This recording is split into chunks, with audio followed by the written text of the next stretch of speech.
امرأة تدعى مايا عمرها 22 عاماً، وكانت تعيش في إنجلترا. حصلت على وظيفة في إحدى الشركات وبدأت تتقرب من مديرها في العمل، رجل يدعى جلال، كان أكبر منها ب19 عاماً، وكان الرئيس المباشر للشركة. وعلى الرغم من الفجوة العمرية بينهم، إلا أنه أصبح بين مايا وجلال علاقة. في البداية كانت العلاقة غير رسمية، ولكن سرعان ما قررا الزواج وتزوجوا. وكانت مايا شابة تبحث عن الالتزام الجاد، بينما كان جلال مطلق زوجته الأولى ولديه 3 أطفال. وخلال فترة زواجهم اكتشفت مايا أن جلال شخص متحكم ومتلاعب وغيور.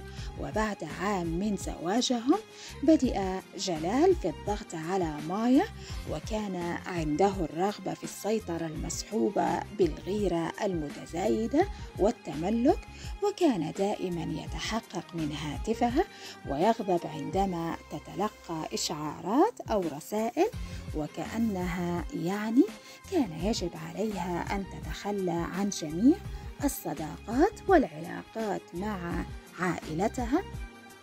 وفي إحدى الأيام قررت مايا بعد أن ملت من تصرفات جلال، قررت أن تطلب الطلاق منه وجها لوجه، وكانت تعتقد أن الموضوع بسيط، ولكن لم تتوقع أن ردة فعله ممكن أن تضيع حياتها.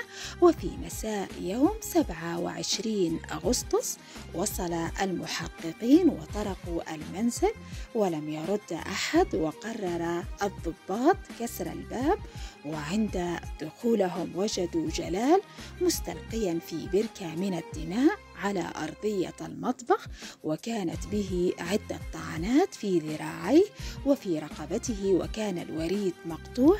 وأعلن عن وفاته. وفي غرفة النوم وجد الضابط مايا ملقاة، وكان لديها العديد من الطعنات على جسدها، وكانت إحدى الطعنات وحشية لدرجة أن الشفرة كانت لا تزال عالقة في الجرح، وتم إعلان وفاته.